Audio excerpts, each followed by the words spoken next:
on Washington. Tamika is also the co-founder of Until Freedom, an intersectional social justice organization that serves as a clearinghouse for organizers, activists, attorneys, artists, celebrities, formerly incarcerated individuals, and others who share a passion for liberty. For her significant contributions to society, Tamika has been honored as one of Time's 100 most influential people, featured on the Fortune's list of the world's greatest leaders, and received the Phoenix Award from the Congressional Black Caucus. Tamika authored her acclaimed novel, State of the Emergency: How We Win in This Country We Build, in 2021.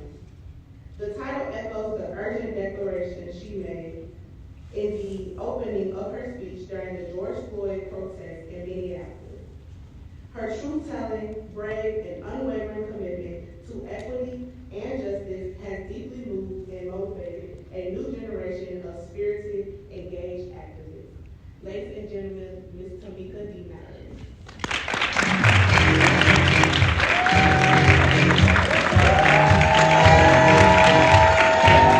Y'all clap for her.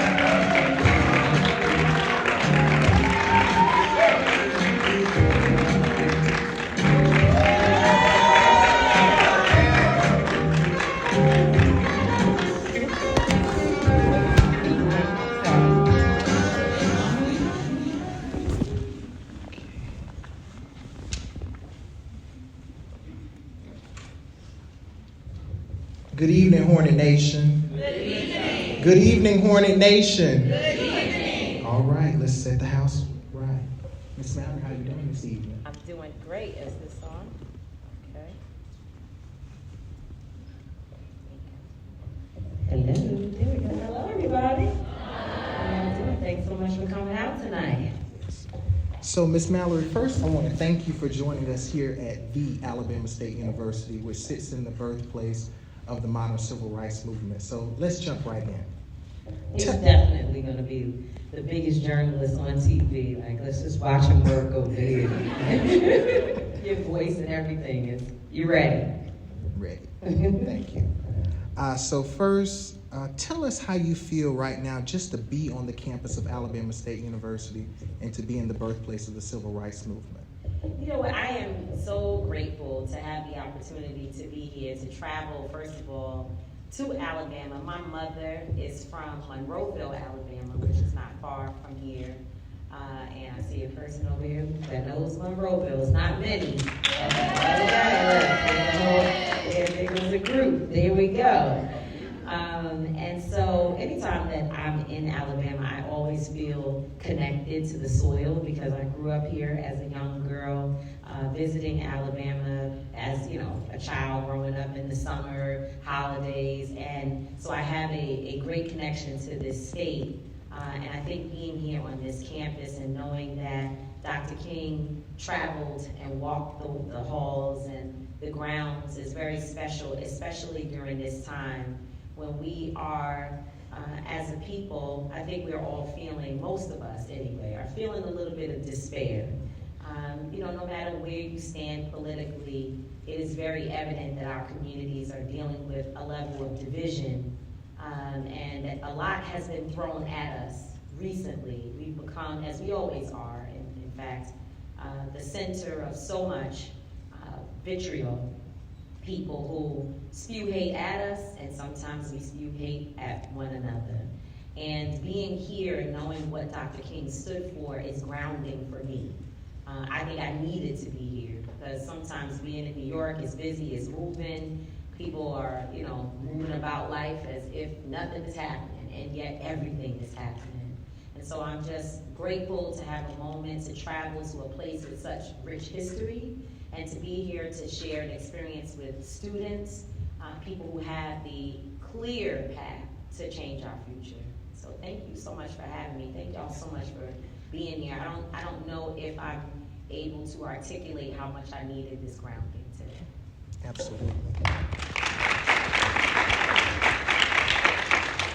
So there is no talking about Dr. King without talking about Coretta Scott King, Absolutely. who championed for the federal holiday that we'll celebrate on Monday. So can you talk to us about the meaningfulness and importance of that day?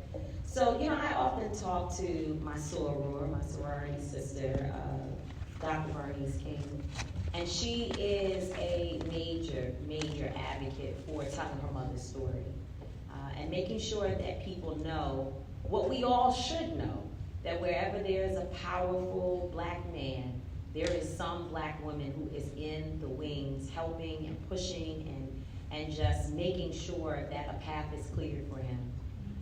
And so whether that be a mother, a sister, or a friend, and in Dr. King's case, it was his beautiful wife, who was truly a powerful being in and of herself.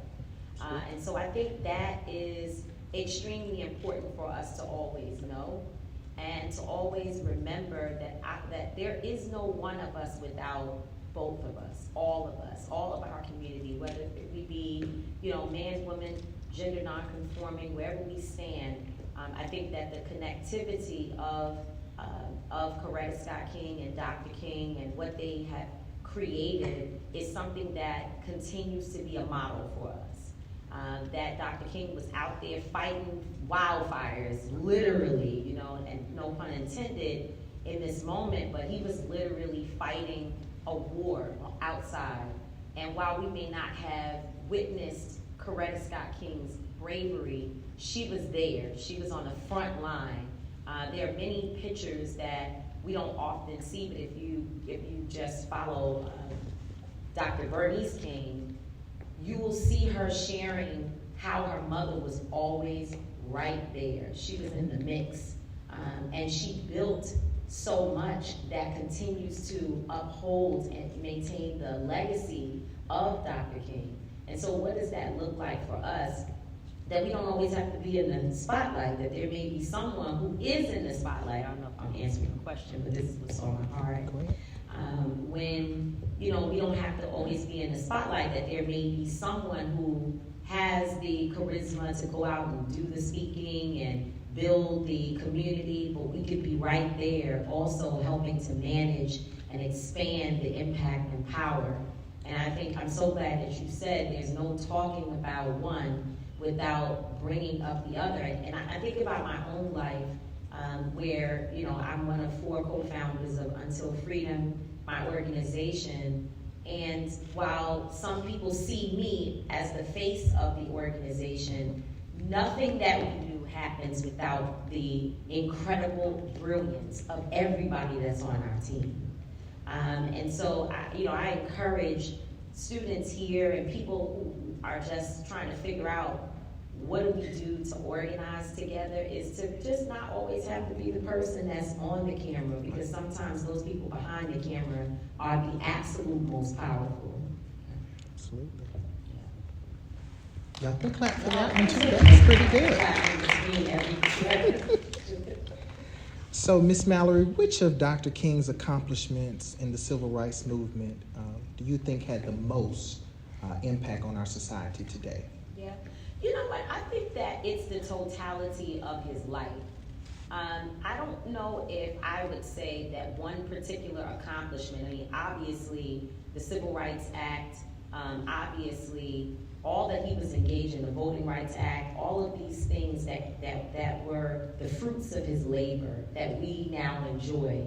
Those things are powerful, and we can talk about what historic moments those things have inspired, for sure, and what it continues to do today.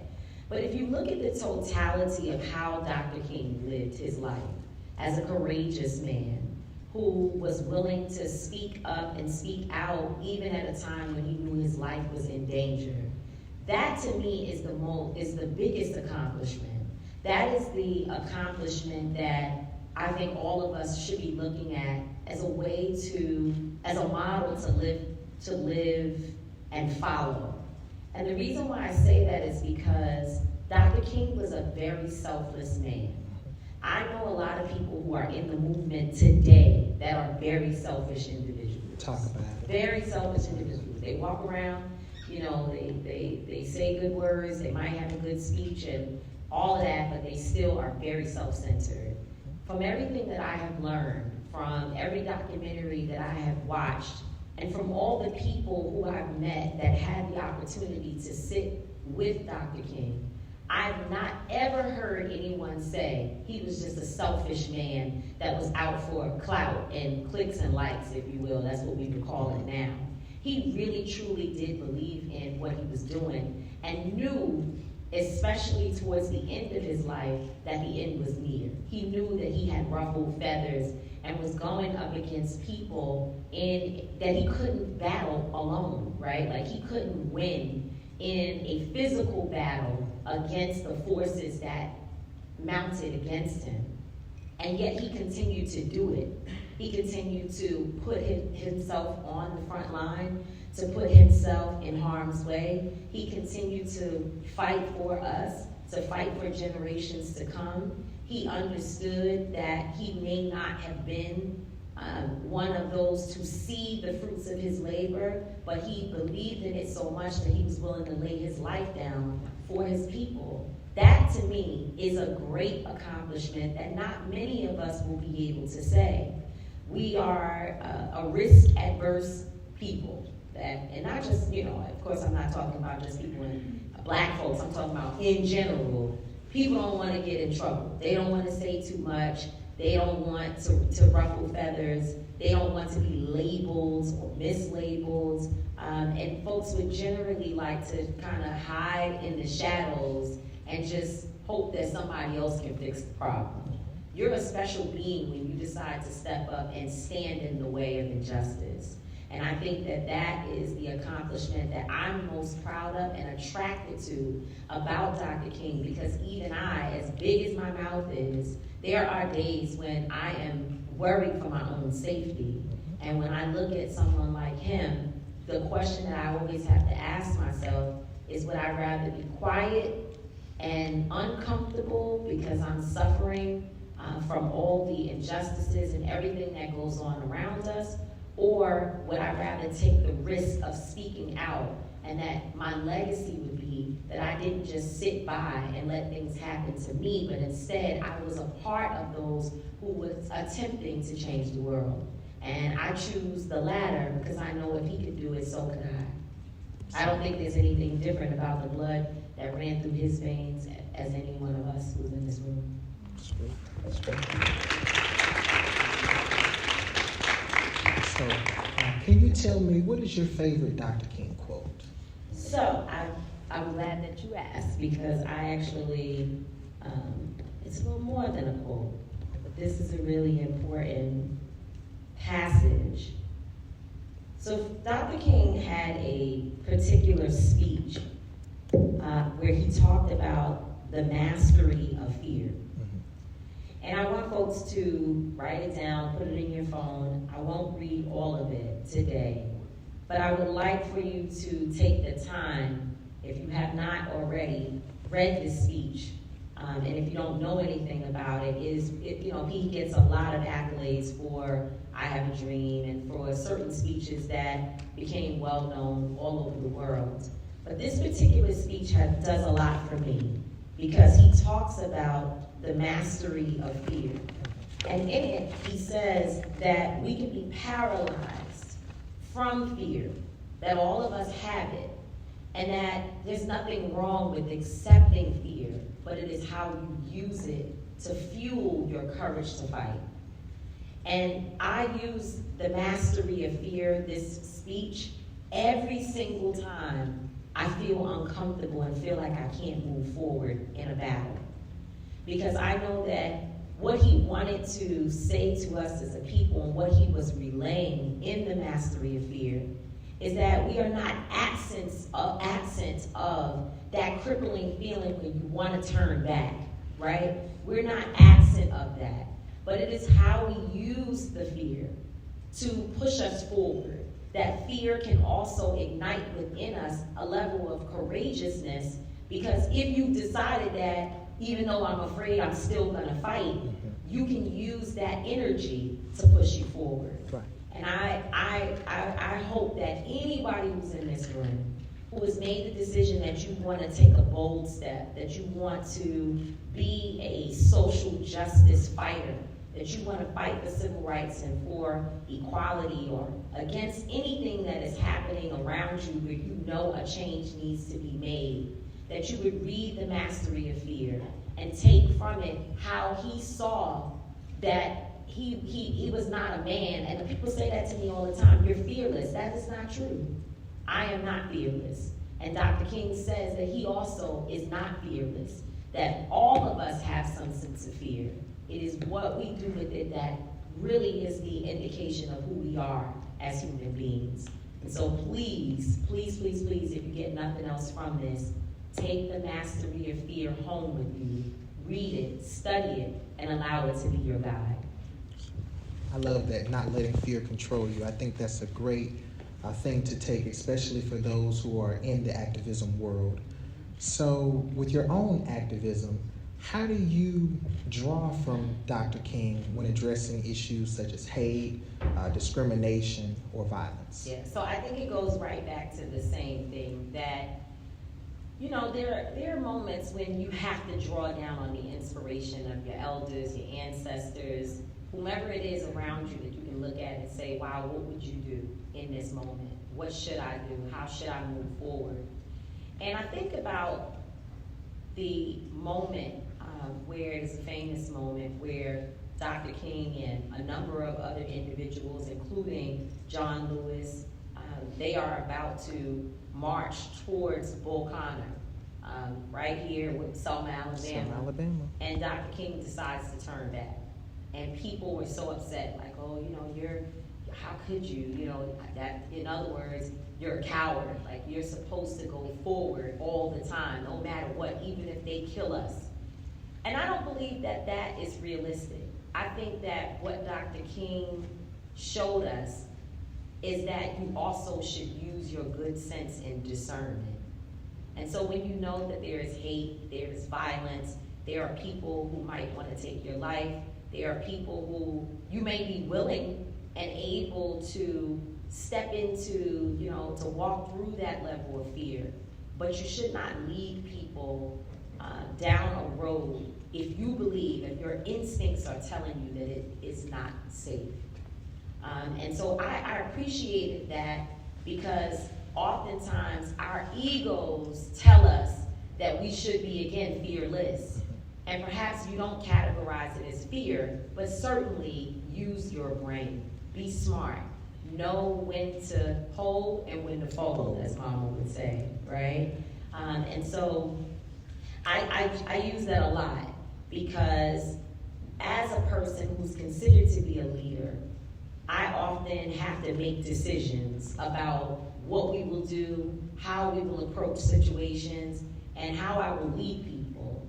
And there have been times, especially when the young folks, because you know I'm not that young anymore, I have a 25-year-old son and a 2-year-old grandchild. Wouldn't believe it if you didn't tell us. Yeah, I do. And there have been times throughout my career, especially as an older leader now, it's not that old, but older, where the young folks around me are like, we out here, we outside, let's do it, let's, you know, they're ready to tear it up. And I have to sit back and say, is this wise? And will it help us get to the end goal? And if it won't, I need to have the courage to even stand up to my own people.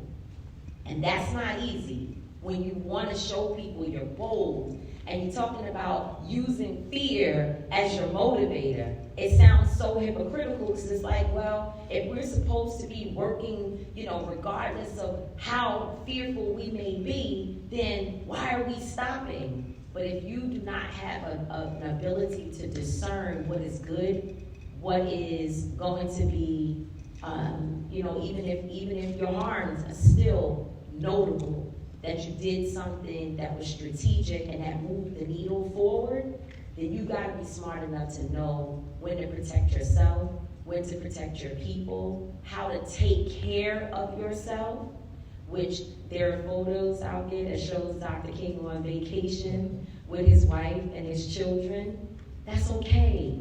It's okay. I know a lot of young organizers that burn themselves down to the ground. They don't know when to stop. They don't know how to laugh. They don't know how to go out and dance and enjoy themselves. They spend all their time believing that they have been sort of condemned to this life of just fight, fight, fight. I was like that. But I have learned over time that when we are up against this vitriol and this hate and all that we face, this high level of oppression and suppression of our voices, we have to know how to take care of ourselves and to take care of our people. That's what Dr. King showed, that he was a good leader in that he had good common sense. It's great thing to have common sense. So I want to shift a little bit and talk about the 2017 Women's March, where you served as co-chair. Can you tell us about that? The Women's March. God bless us all. Working with white women is not easy. Let me just say that. The Women's March, somebody's laughing. Y'all know what I'm talking about. It's not easy. It's really not. I mean, a lot of black women told me as I was entering the organizing phase of the Women's March to go back. Don't do it, you know. And I understand how they felt, because it's not easy as a black woman to expose yourself to other communities that can be very, very, very damaging, very mentally exhausting, and very damaging. And I can tell you that after, you know, I went through several years of organizing in that space, it changed me in ways that I would never be able to get back. A lot of them very difficult lessons, but it also changed me in some good ways. It made me stronger. It made me more clear about who I want to fight with and what I want to fight for. And the Women's March is something that we did that is history that no one will ever be able to take from us. 5+ million people around the world coming together because we organized them. And to stand against fascism and racism and sexism, and to have our allies, men and others, to join us in that struggle. And some of the things that we led the groups of women around the country to do, they had never been involved in standing up against, you know, the issues. I think about Shakisha Clemens here in Alabama. She was derobed by police officers in a Waffle House, and it was over a plastic fork, literally. Waffle House did absolutely nothing to support that young sister. And I think about the women from the Women's March who, after having been on big stages and doing all of those things, they still found it not robbery to come to Alabama to stand with Shakisha Clemens. That was what was the result of the work that we put in, the history that we made, the ways in which we changed women's minds. I know women, especially white women today, who are able to articulate the needs of our struggle better than me. And they got from me and learned from me and sat next to me. And when they started, they were saying things like, well, what does race have to do with women's issues? And you know, when someone asks you that, you're like, oh boy, we in for a long battle if you don't even understand the intersection of race and women's issues. But today, they sit on panels and in discussions and hold meetings where they are explaining the racial implications of the experience of women in this nation and around the world. And that for me is a major accomplishment because we changed minds, we changed hearts, we organized people, and they went out and began to organize their own communities. And so for me, it was worth all of the pain that we experienced. There's not been any movement in our society where people came together, and especially women, a diverse group of women came together and people just said, oh, that's nice. No, there's opposition. And the opposition is powerful. They're strong, they're organized, they have resources, and they're diabolical. They don't mind you dying as a result of whatever they're inflicting upon you to try to stop you from fighting against them wanting to be in control of our minds, bodies, and even our souls. And so when you take on a cause as we did to push back against all that this nation has done to oppress women, you know there are going to be people who are going to fight against you, and sometimes they're going to look like you, and certainly there will be women who are spread out among you. And so one of the most difficult things about organizing the Women's March wasn't even the outside forces, but it was some of the women on the inside who really were not there for the right reasons. And all of that hurt. But in the end, when I look back and look at the history that we made, it was worth it to go back and do it again, because I know that nothing that we've ever fought for happened easily. Nothing that we've ever done that is monumental, and no change that we've ever made, whether it be incremental or large scale, has been done without resistance from those who never ever want to see us empowered. And so unfortunately, I wish that I could come in here right now and be like, oh, and the Women's March, it was so great and it was so amazing. No, I went through hell. It was pretty difficult. It landed me in the end being addicted to pain pills, trying to sleep at night, having to go to rehab. I talk about it in my new book, I Live to Tell the Story. Please, if you can, get your copy right now. In the book, it covers all of that. And it came from the stress of the Women's March. But now that I'm healed and continuing to heal, You can't have a testimony without going through a you test. definitely must be tested, especially if you call yourself a leader. So there was also another famous march in Washington, D.C., where Dr. King delivered his iconic I Have a Dream speech.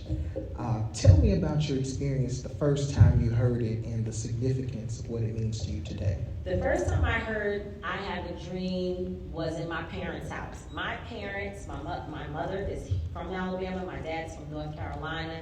They've got deep southern roots, but they moved to the north and they decided that they were going to immerse themselves in everything Black empowerment. So when I was a young kid, I hated them because they had me going places with people with dashikis on and wooden earrings in their ear, and they were all about power to the people, Black power, Black power. And in those moments, I would hear I Have a Dream and other speeches from Dr. King and other people all the time. So I just thought I was condemned to this life where I wanted to be like one of the characters in the movie Belly or New Jack City. Like, that was for me what was fun. And they were over here pulling me in the I Have a Dream direction and making me repeat the words of speeches. And I thank them so much for those experiences now, because I realize that media would tell us that we're supposed to be outside, and we're supposed to be hot and popping. And I think you can still be those things, because certainly we're going to look cute. While we work, we're going to look cute. But it's much more meaningful to know who you are, to understand the plight of your community.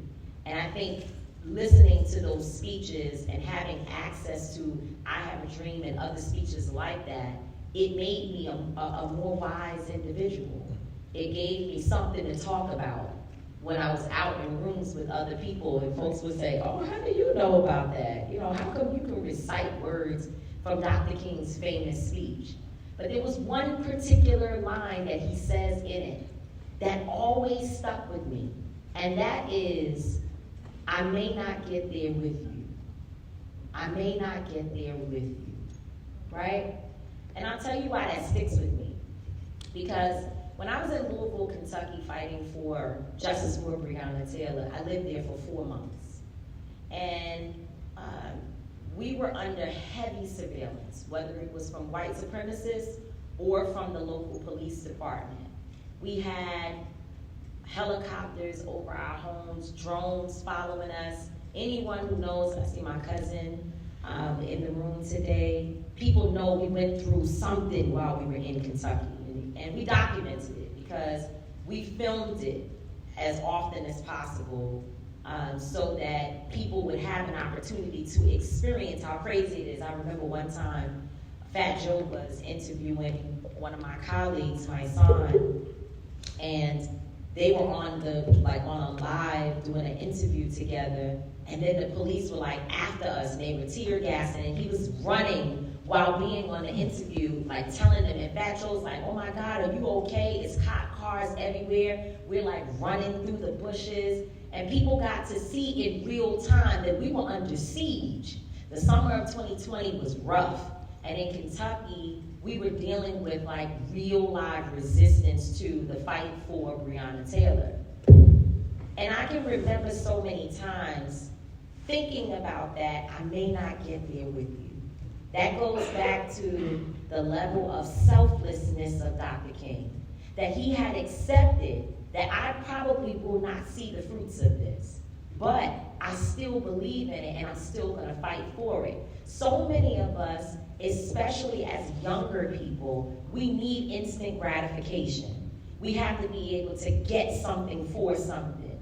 It is truly admirable to be someone who says, even if I can't touch it, smell it, and feel it, and taste it for myself, I believe in it so much that if you get it, if you are able to experience freedom from my fight, then that's all the more worth it. That's powerful. That's powerful. I may not get there with you, but I believe in you getting to the promised land. That's deep. That is deep. So while we're on the topic of young people and young people who are in the movement, who are in the advocacy space, what advice would you give to ASU students who may want to start their own civil rights organizations? Why we always got to start an organization when it's 54,11,000 million organizations that already exist? And we need smart, committed, innovative individuals to go work within structures that already exist within our community. Now, you may not be able to find the one that is doing exactly what you want to focus on. So I understand that in those cases, you might say, you know what, because I think with us, right, we believe in the L.E.A.D model of having diverse leadership and not having just one single leader, right? We believe in that. Although we are very mindful that somebody has got to make the ultimate decision. And at Until Freedom, a lot of times it's me, even though I don't want it. I'm like, you make it. Why are you always asking me?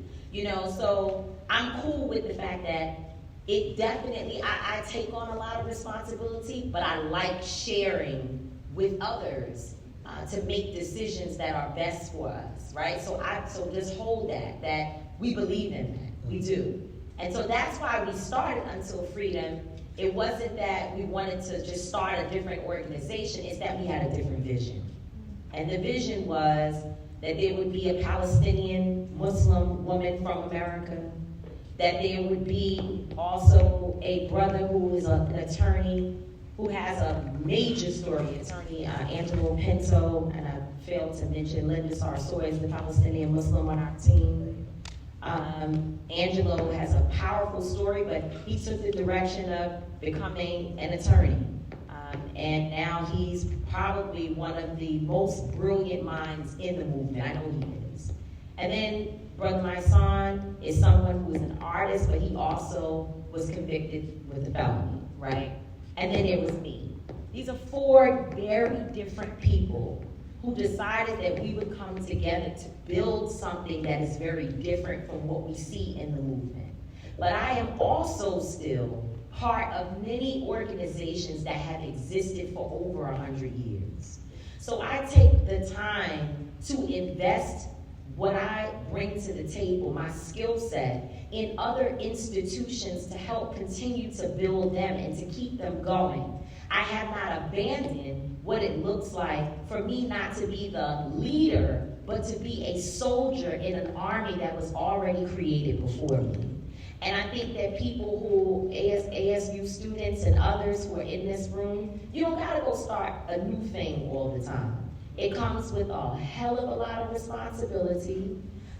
It comes with a hell of a lot of scrutiny. And it also takes away from your ability to be a link in a chain that is already long. And so I suggest that. But if for whatever reason you're like us, and you say, well, I don't see the model that I'm looking for anywhere, then I would say, don't try to go out there and just be the lone organizer or the person who is at the helm alone. Find a good group of people. It doesn't have to be 100 people. It doesn't have to be 10 people. It can be 3 people. It can be 2, you and someone else.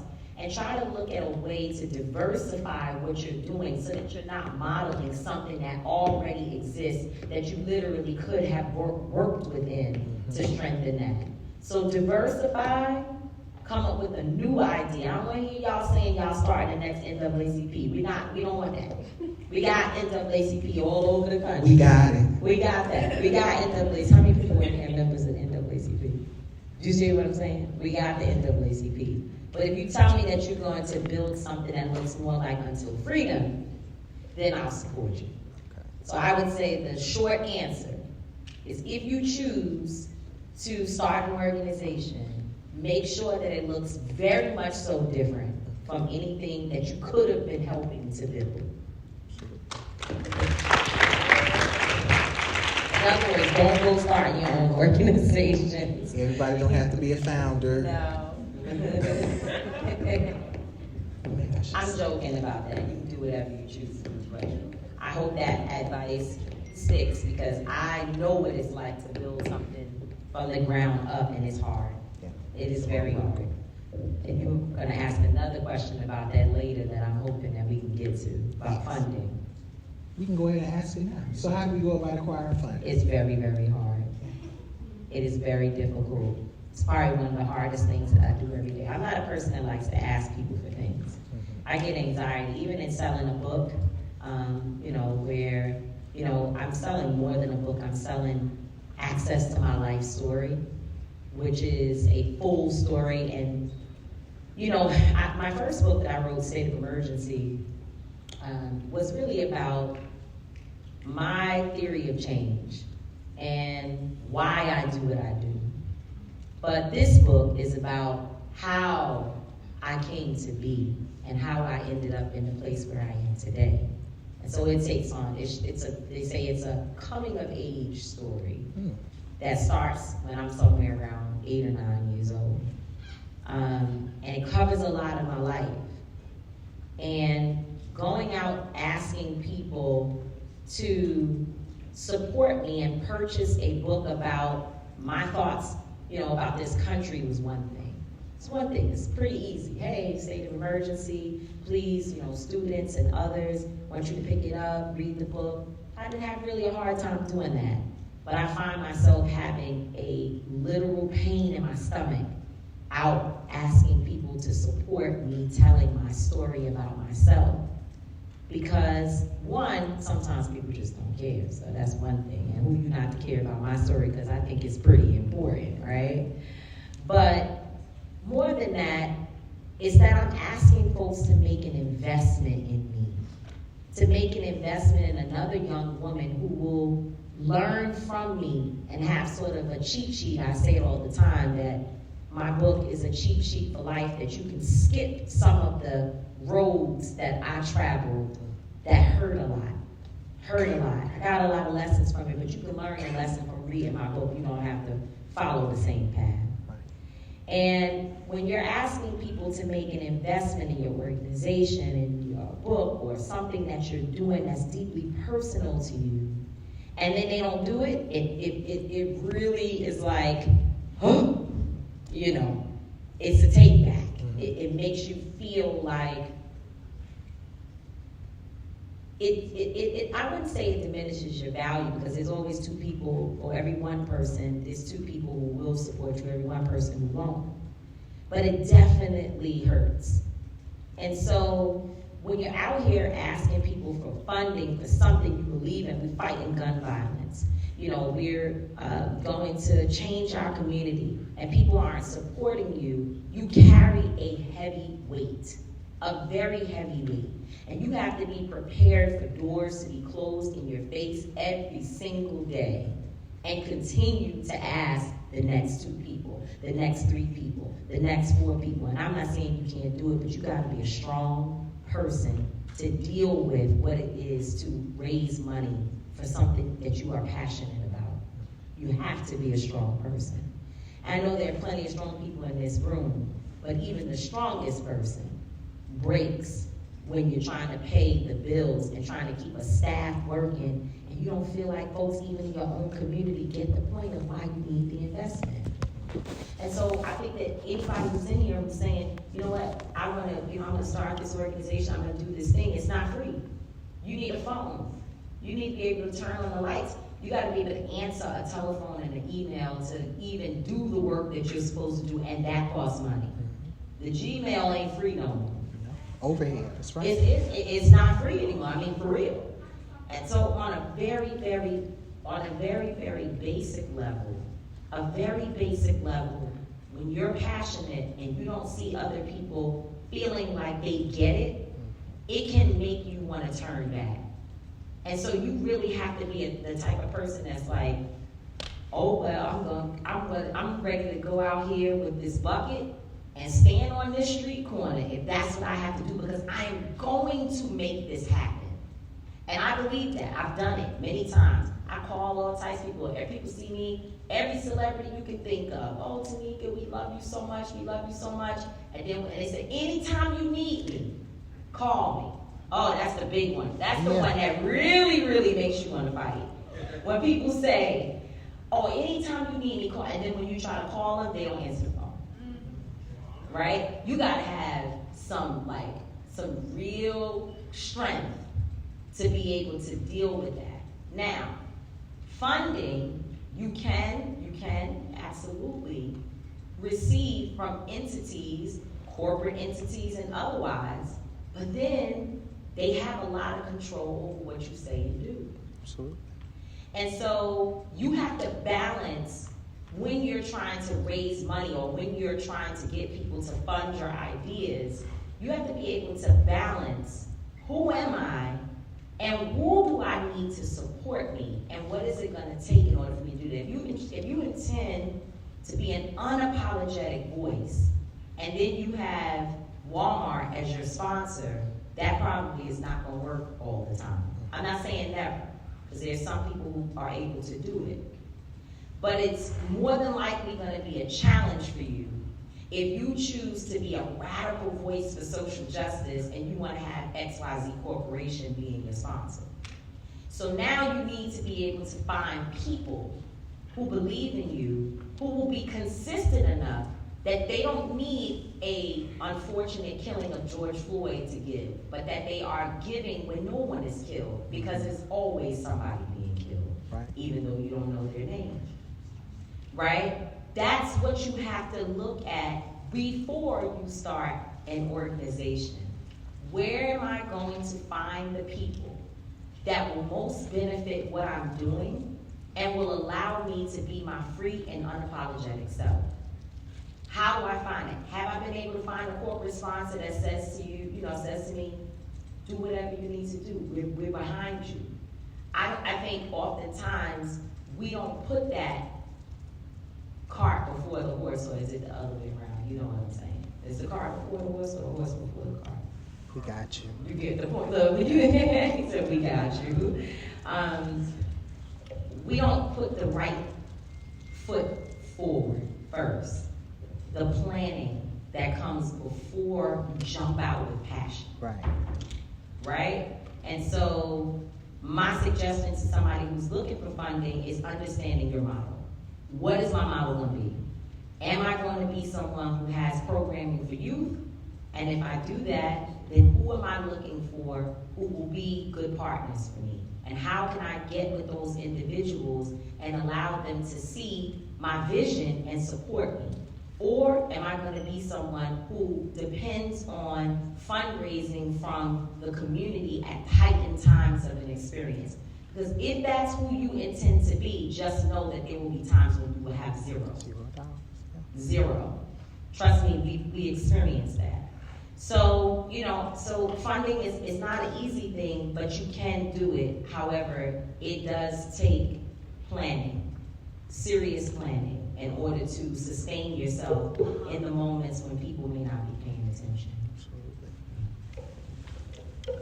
So considering our recent elections in November, and being someone who spent their own money on their programming. Me too, I did. I swiped my card at a lot of places to make sure that all those nice events that you all went to were very successful, and that we had those record-breaking voting numbers. Yeah. Record-breaking voting numbers.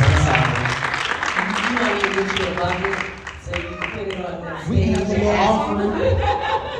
Take an offering, that's right. Yeah, pay your card back. Pay it back. But considering our recent elections in November, explain to our students the importance of voting, and not just the top of the ticket, but the down ballot. Yeah, down ballot elections are going to be everything, especially in the next 2 years. I think we all know that, right? Like, we're all clear that the midterm elections will be the next time that we have the opportunity to push back against what we see happening in this country right now.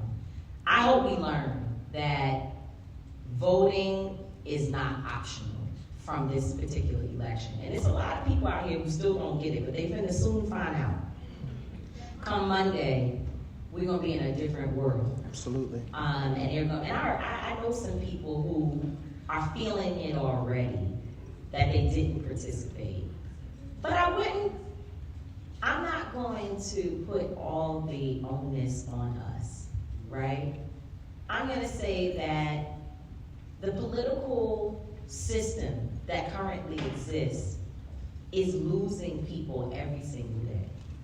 The Democrats have to do a way better job of being some one thing that we can acknowledge and support and fine tune, because right now, if you're something for everybody, it's very difficult to really have a standard that people can see, like, that's the thing here that I believe in. They say freedom, but it's really not that free in the Democratic Party either.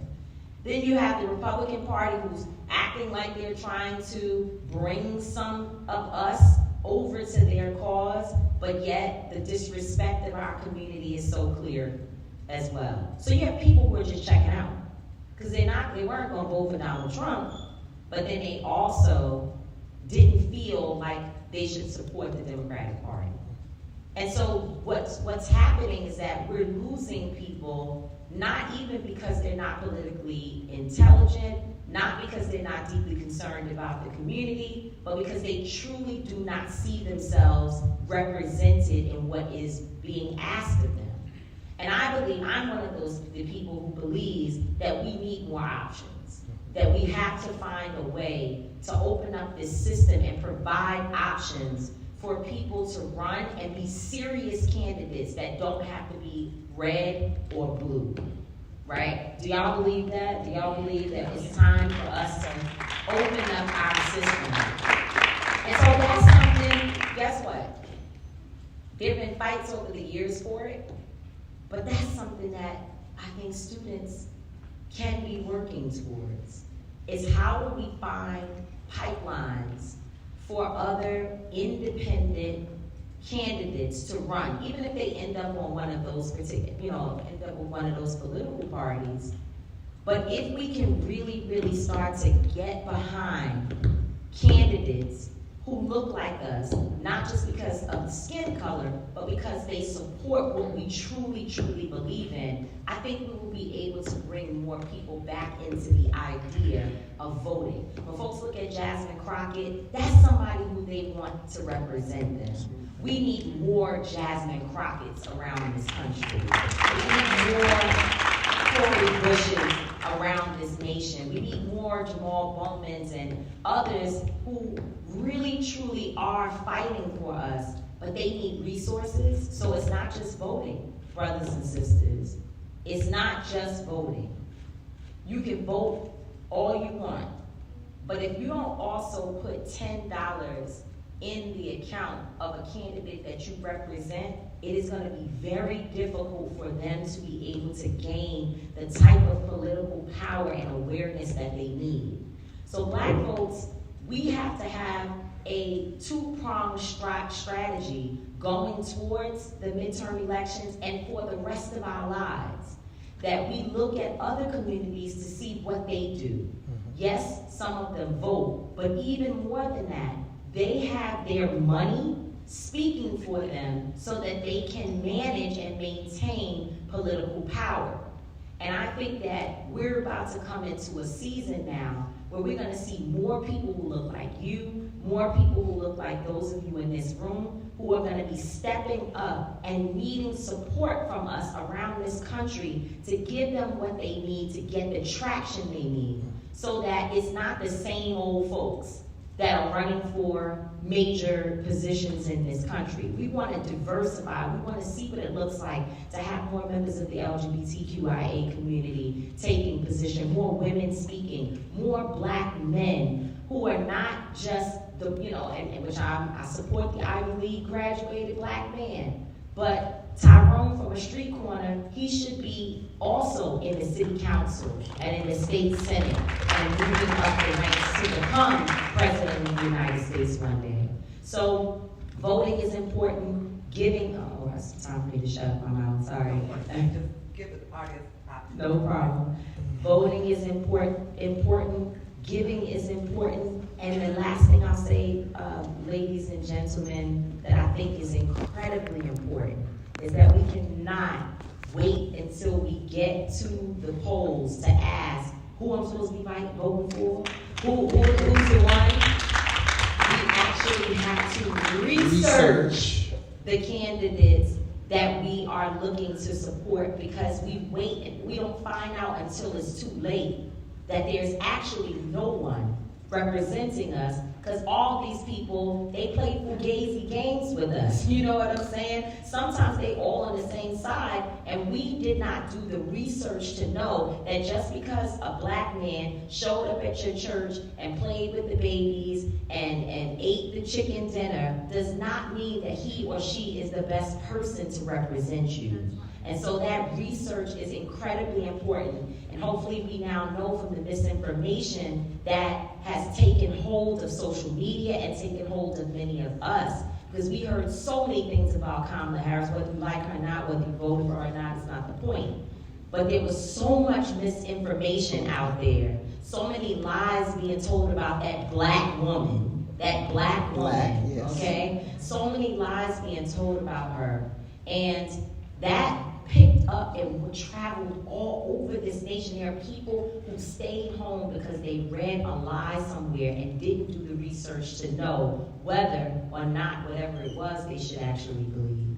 So the research, giving money to candidates and helping to back people who want to run but don't feel they have the support, and then ultimately turning out in every single election. Not just presidential elections, but the school board election, the city council election, every single election, we should be there and be involved, because the people who hold the keys to our cities and to our country are folks who were elected into office. Sometimes they won by 5 votes. Mm-hmm. Sometimes they won by 5 votes. And you sat your behind at home talking about, I ain't my lips stuck out, I ain't going over there, ain't doing that voting. And now when you're trying to figure out what's wrong with your community, you should know that you could have been a part of making change. So let's be real intentional. We got let's not say we have 2 years, because we started doing the research now. Who's running, and do I like that person? And if you don't like them, then we need to draft somebody else who can run, who will get the support of our community. Absolutely.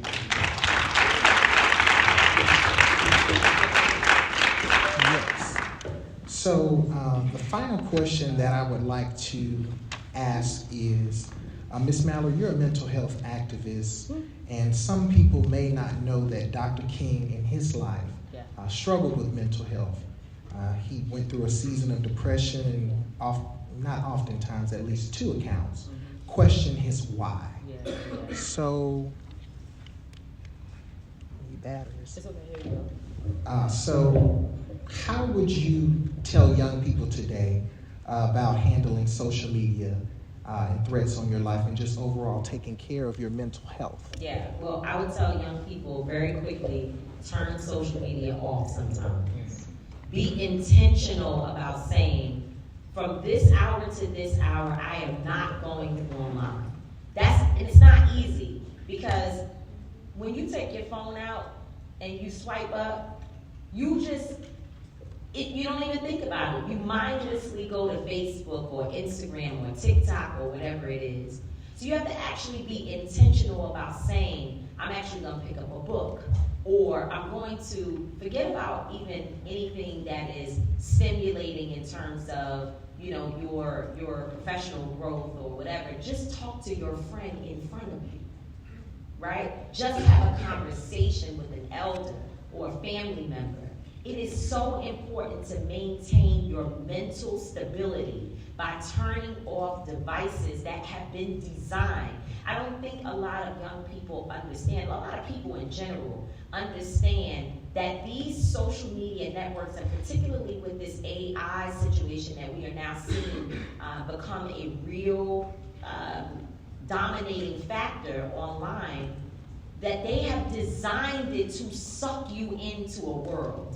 And they are controlling what that world looks like. When you say, who is they? They, the Elon Musk of the world, the Mark Zuckerbergs of the world, and there are so many others out there who you'll never know their names, but they're literally writing the codes and doing the things behind the scenes that make you feel addicted to a phone. I will not forget that there was a young boy, I forget where he lived, but he was talking with an AI thing. You can't call it a person. And y'all probably know this story.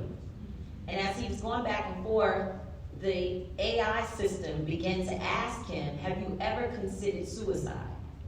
And before you know it, he killed himself or died by suicide after the system helped him figure out exactly how to do it, right? So we're living in a time where this thing here can be the most dangerous item that you carry every day.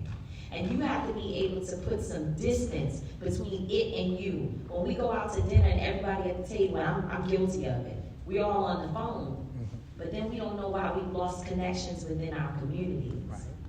And that has to do a lot with the amount of time that we're spending on this and less time sitting on couches and in rooms like this having conversations.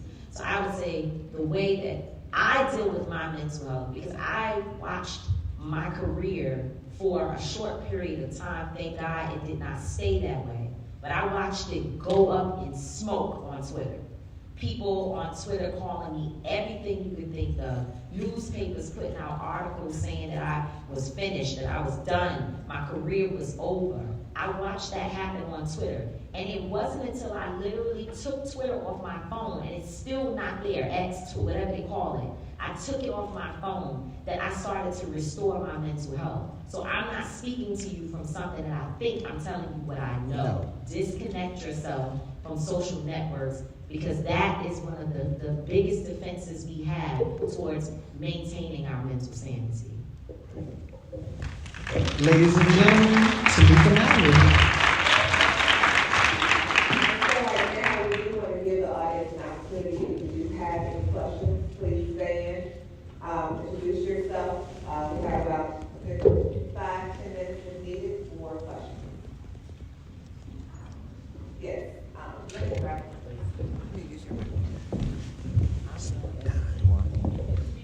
I have a big old mouth. Use mine.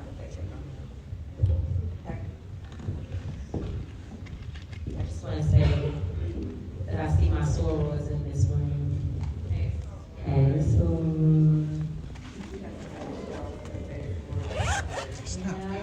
see deltas up in here, but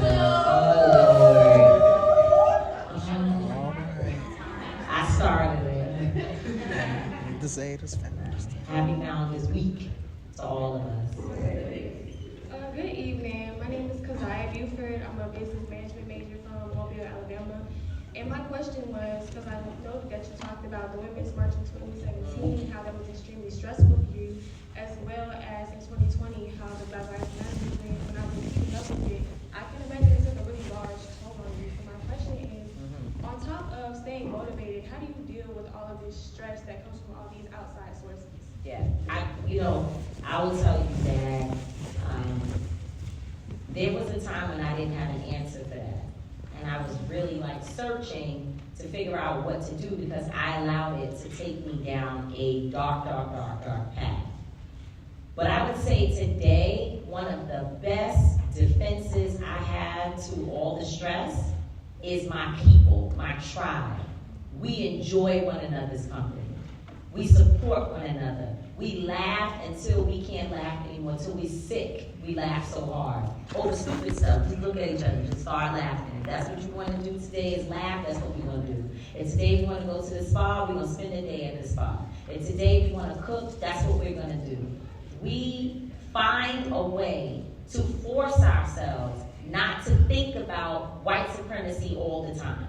That is not a winning strategy, right? And we used to be that. Remember, I mentioned we used to be the ones that we were going to be the most organized. We were going to be out there. We were going to do the most marches. We were going to organize the most people. But now we've decided that we want to be the most effective at what we do, which means we may be out there less, but we're powerful when we come out as a force. And I think for all of you who are in this room, your tribe is going to be the most important part of how you move forward on your journey. Attempting to go at it alone is not healthy. It is not healthy. You definitely need to find people that actually love you. If you're out here organizing or working with people and you don't like them and you know and they don't really like you, I've done that. So I worked with people I know they didn't really like me and I didn't like them either, but we had something in common that we needed each other, so we would just continue to forge on. And there was always drama until I found people who actually love me and support me. And once that happened, it changed the way that we approach the work. So find your tribe. Find your tribe. That is probably going to be the most important thing you ever do as an organizer, is to find other people who are like-minded, who like to have a good time. I always tell people I believe you can twerk and work at the same time. Don't let people box you into one thing.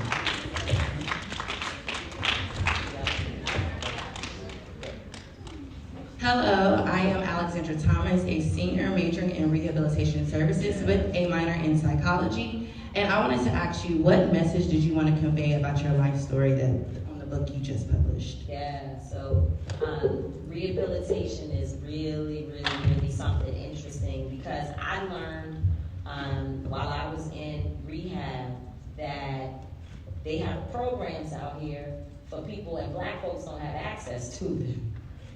Because where I was, there was not one black or brown person in the program. Someone else who had, great connections. Jason Williams, the NBA All-Star, he's the one who helped me to get in the program. So when I was there, it was exclusively, literally, not that it was for white folks, but it was like an $80,000 program. How do we get access to that, right? And so I think a part of my book is talking about that experience and how important it is for people like you to be empowered to open facilities that are dignified, where people can get more than just help detoxing, but also help dealing with their mental health. I think all black people, every single one of us, is dealing with a level of trauma just based upon what we see every day on our cell phones. So we might not be addicted to what I was addicted to, which was pain pills, but alcohol, food, shopping, sex, being negative, right? We're addicted in so many different ways. Cell phones, social media, and I would like to see, and I think in my book, I touch on the importance of us building places and spaces where black and brown folks, but particularly black folks, can go and places that we can be that's healthy for us to help us get restored. So that's probably one of the most important things, and I've never heard anyone stand up at a panel that I've done and say that they're specifically focused on rehabilitation. So that's super powerful, and I'm telling you from personal experience, we need more people like you who are innovative in terms of what rehabilitation looks like.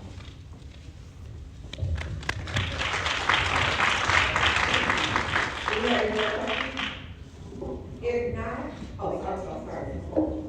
How you doing? Hello. My name is Jawan Phillips. I'm from Muncie, Indiana. And I'm a political science major here. And my goal is to run for president of the United States one day. Now, So my question for you would be, because I love your style, first of all. So my question for you would be, I love your style. Thank you. You look pretty snazzy. Thank you. So my question would be, how do you remain being yourself while still elevating to different realms and, power and stuff like that? My cousin T over here, he knows that I have remained me the whole way through. And it's not easy, man, When you're out in the world, it is much easier to capitulate and just kind of like blend in.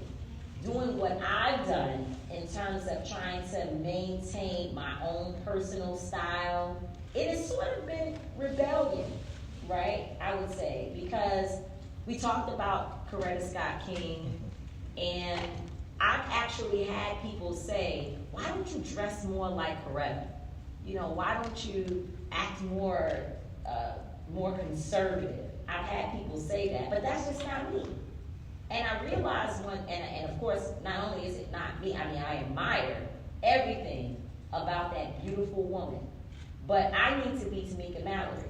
And I think that has been freeing for me, that I have not tried to conform in any way. So I'm a person, you could catch me in the summertime with my booty shorts on. You could catch me, wherever I want to be, doing what I need to do for me, and it has been rebellious. I have used it as a way to fight back against people boxing me in. And to be quite honest with you, it's also about who you're trying to reach. Because my mother's crowd, even though I need them for support, that's not the audience that I'm looking to bring into my cause, right? I am focused on people who are either my age or younger as my target market for who I want to be able to help make change. And so I don't need to be what my mother sees, right? While she respects me and she'll tell me that skirt is way too short. And sometimes I listen out of respect. But nonetheless, she understands that the person who I'm actually marketing myself to appreciates that they see themselves in me.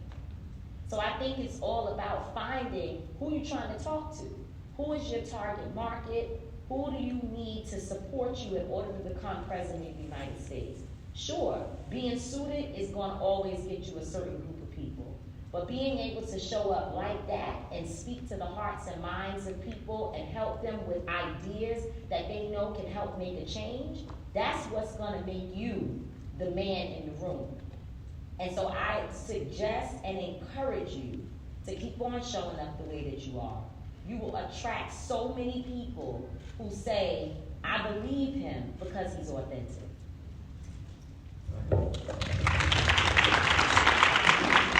Thank you, Tamika Mallory, for coming to the Alabama State University. Thank you for having me. And looking forward to an excellent phenomenal job as always. We now have a special presentation that we will give to you from our members of our board of board.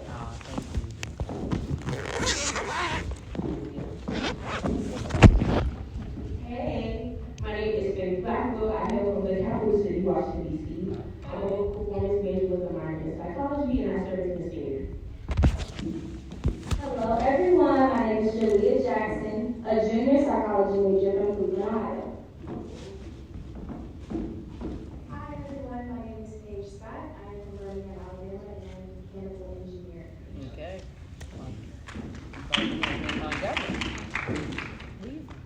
I'm On behalf of the Alabama State Royal Court, we would like to extend a heartfelt gratitude for your presence tonight. Your insightful sharing of experiences and emphasis on the